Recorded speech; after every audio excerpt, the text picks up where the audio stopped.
Bonjour et bienvenue sur l'espace public numérique du Centre Apage. Pour aujourd'hui, nous voulons vous présenter notre vision de la médiation numérique et sociale et les actions qui en découlent. Notamment toutes les actions qu'on propose ici, qui sont toutes regroupées sous notre label maison, le numérique heureux. Pour planter le décor, l'espace public numérique, qui est labellisé LAN 34 par le département, est porté par l'association Centre Apage, qui est une association montpelliéraine qui depuis 60 ans accompagne des publics en précarité dans des actions d'insertion sociale, professionnelle, éducative et depuis 12 ans également numérique. Sur l'espace public numérique, c'est Emmanuel Chapelier-Lager et Norman Badre, qui sont médiateurs numériques, qui accompagnent les publics sur le flux dans des usages d'insertion professionnelle, d'e-administration, mais également de création et de loisirs numériques, avec un but de développement de l'autonomie numérique. Depuis plusieurs années, nous avons exporté cette méthodologie de la médiation numérique au sein de nos ateliers de quartier pour en faire bénéficier nos publics qui se retrouvaient confrontés aux mêmes difficultés avec différents freins cumulés.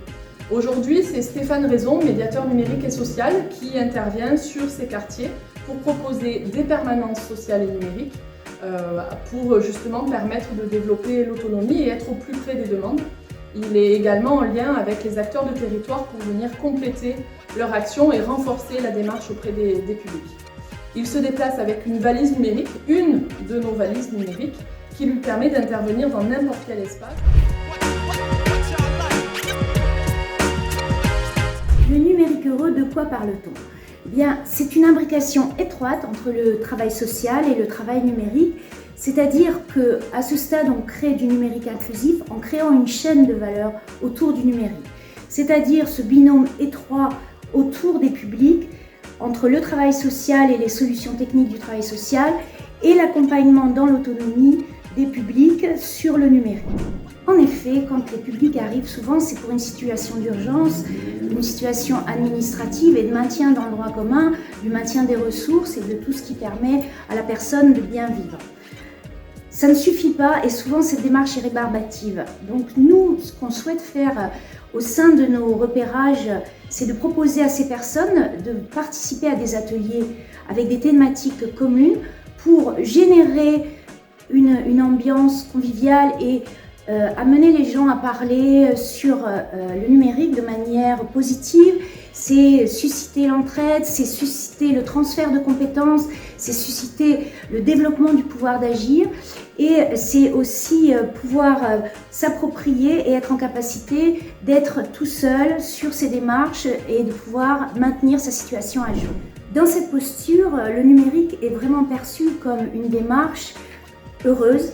C'est un facilitateur, un accélérateur de projet et c'est ça qui va permettre de servir le bien vivre ensemble, de permettre à des gens qui souvent habitent dans les mêmes quartiers sans se connaître, de se rencontrer autour de ces mêmes besoins et finalement de générer quelque chose qui est bien vécu et qui donne envie de s'inscrire dans la durée. Et il faut cette durée pour que l'apprentissage et l'autonomie soient à la portée de ces personnes.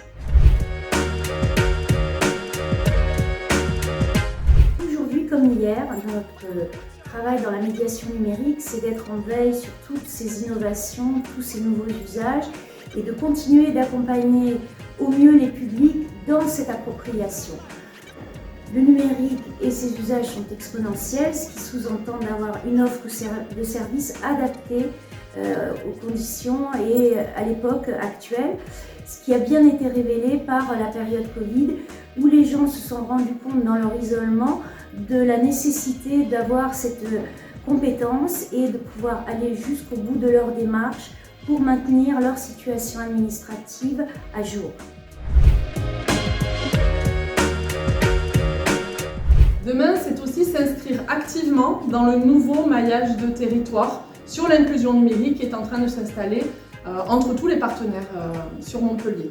C'est aussi participer à des réseaux pour savoir et avoir une meilleure visibilité du travail de chacun pour que les publics puissent être orientés le mieux possible suivant leurs besoins. Le numérique est un puissant levier de solidarité. C'est vrai, aujourd'hui, les écrans s'invitent partout. C'est pourquoi il est indispensable de maintenir l'humain au cœur de nos apprentissages, au cœur de nos accompagnements, pour le bien vivre ensemble.